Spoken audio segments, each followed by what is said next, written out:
I'd like to now introduce Julian Tate from Open3P. Julian.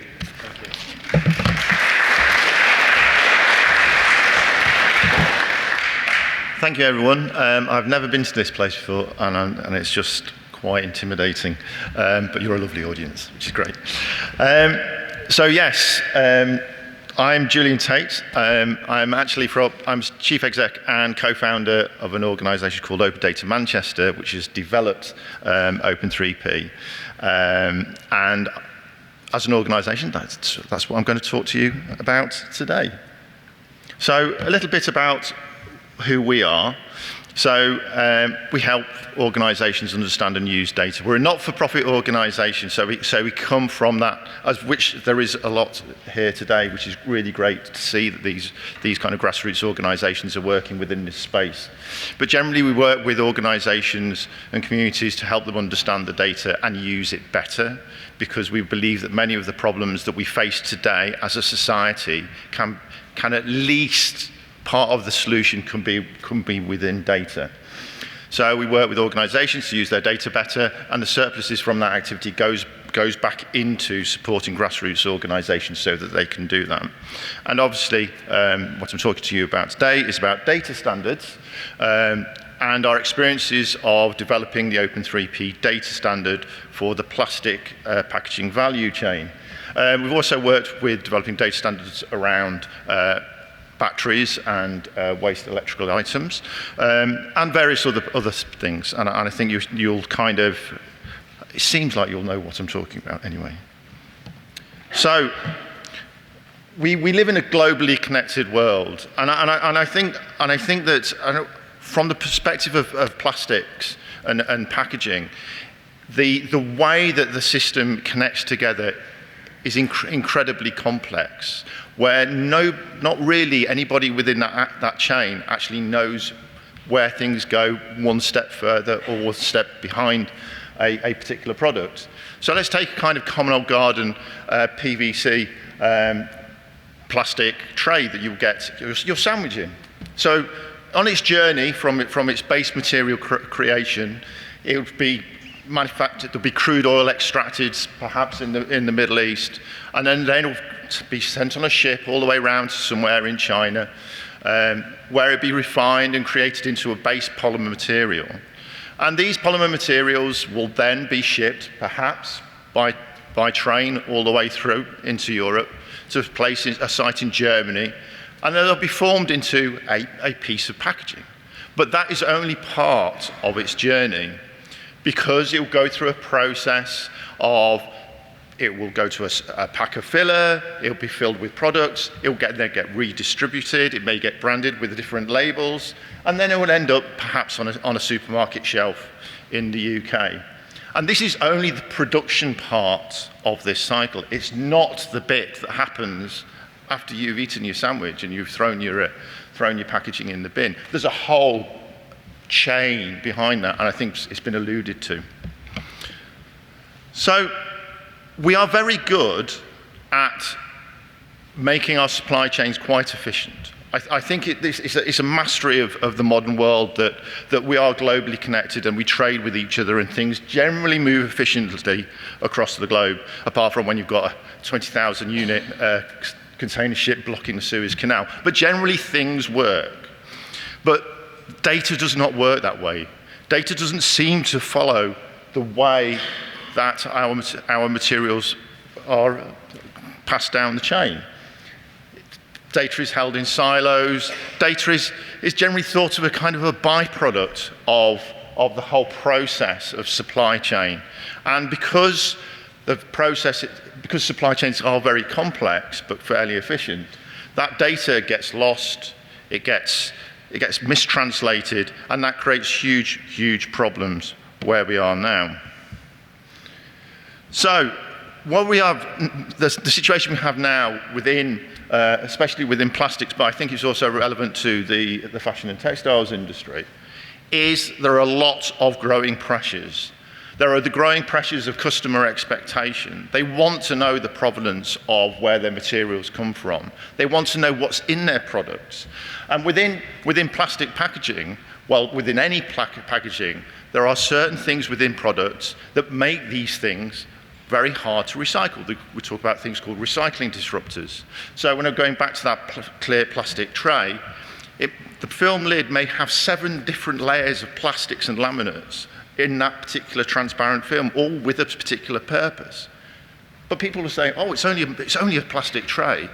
But there may be certain things that will actually disrupt that whole recycling process and make something that could be ultimately recyclable into something that has to be discarded.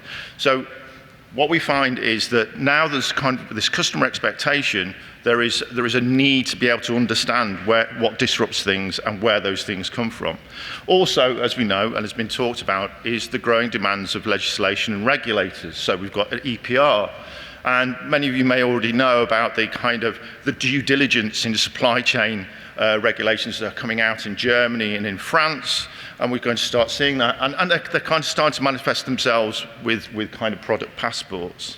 So there are these growing pressures, and there's a growing data gap, and I think that's kind of, and it's good to hear people talking about that today.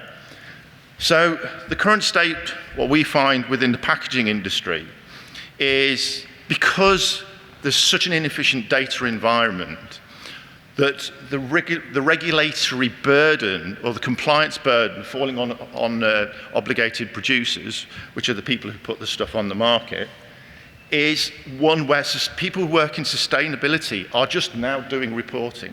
They're totally trying to find the evidence so that they can report to a particular scheme left, right, and centre. And this is hugely, hugely demanding because the specifications may be in PDF documents. They may be on a website somewhere. You may have to phone them up to find out, well, what is in this? What have we put down? And this creates errors and it creates confusion, which within the world of EPR is incredibly, incredibly important. Because through speaking to obligated producers, there is a real unsustainable problem. Now, so this is from one conversation, a liability that's, say, from 100 to 200 million pounds. This is a very large producer. But last night I was at a recycling plastics event, and someone was talking, well, we think our burden's between 95,000 and 1.5 million.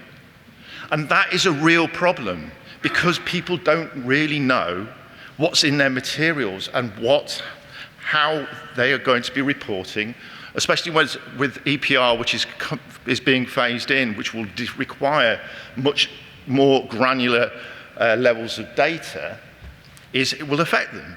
And as a business, that is a really hard thing to contend with. A 200%, well, 100% kind of range, or a 500% range, because they just can't work it out. They can't factor it into their business. And so this is where we've come in. So I'm sure many of you, well, maybe it's just me, you've gone on holiday and you've forgotten your adapter. Happens to me all the time. And the thing is, we fail to realise that actually standards underpin how we live our lives, because it means that we can kind of be assured that at least we can kind of, if in the UK you can use your plug, but it doesn't work in the UK, it doesn't work in Europe or abroad. And the idea of standards is the kind of commonly accepted ways and practices of doing things. So what we're trying to do with Open 3P is kind of trying to get people to kind of understand within their supply chain, well, what is the information that we need to actually tell each other that is compatible with each other's systems, that can enable us to transfer information freely, so that with regards to not only regarding the reporting obligations of the obligated producer, but also for the supply chain efficiency, they know with certain kind of certainty what's within that data. So the Open 3P, I mean, it's a very complicated, very noisy diagram, but it kind of works like this. So we already know that supply chain is very, very complicated. But within the supply chain at the moment, what we're finding is that people talk about the same thing in different ways. And what we've got working with a group of stakeholders, so 240 industry stakeholders, is to try and find that commonality of language. How can we talk about things in the same way, or at least be able to translate what we have in our spreadsheets or in our systems to what you need in your systems? So the Open 3P standard is about that. It's a data exchange standard. It's just an agreement about how we talk about things and how we exchange that information. And obviously, as the item gets moved further and further up the chain, that information grows about that item. It gets exchanged. So the people who are obligated to kind of report actually know, I know this has got 50% PVC, this has got 20% polyethylene or whatever. And they can make that determination, and that will help them do their reporting, not only to one scheme, but to several schemes. And I think this idea that everybody knows, generally, you would expect that people who produce stuff know what goes in their stuff. And just by passing that information along the chain enables that environment. And I can imagine that's what happens with New Look, actually. It's really great to hear. And I think also what it also does, because you're talking about the thing and not some kind of a jurisdictional reporting. So this is very agnostic, it's jurisdictionally agnostic. So as Gerard was saying, something that perhaps is your information that could work within the UK market would work in the Canadian market. We're talking to the Canadian ECCC, Energy Climate Change, whatever, in Canada at the moment, who are very interested in this approach to deal with their federal problems as far as reporting, and also the Australian government as well. So there is a really real appetite for adopting this kind of approach. And as I say, those benefits are easier regulatory compliance. At the moment, obligated producers generally have to send different kind of emails to different suppliers saying, can you report to this, can you report to that, which has a huge burden. It allows you to see the supply chain better, which is really, really important, especially when your container is stuck halfway along the Suez Canal at right angles. And it also allows, and someone mentioned this earlier, enhanced product design. And I think there was a gentleman earlier who talked about it. Because you know what you're reporting against, you can optimize those materials that go into it, or you can exclude them for recycling and circularity and reuse. And also this idea that if everybody's agreed on the way to talk about things, it allows for that frictionless data exchange. So how does this apply to the fashion and textiles industry?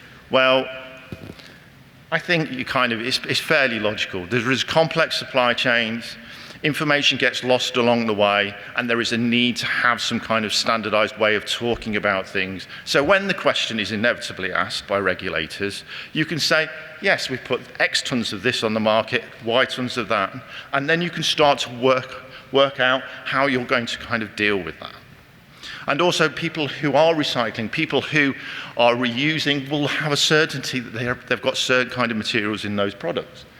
And so I think with this methodology, we can all work together. And I think that's kind of where we're going with this as we are developing with QSA partners and others, the standard for fashion and textiles data, taking this approach of talking to people rather than going top down and saying, you need this. Talking to people, finding out about processes. How do you talk about this? How do you exchange that? What makes this? And so people collaborate. It's basically collaborative enterprise. And that will allow us all to innovate, make better products. And also, it'll help us prepare for the inevitable of EPR.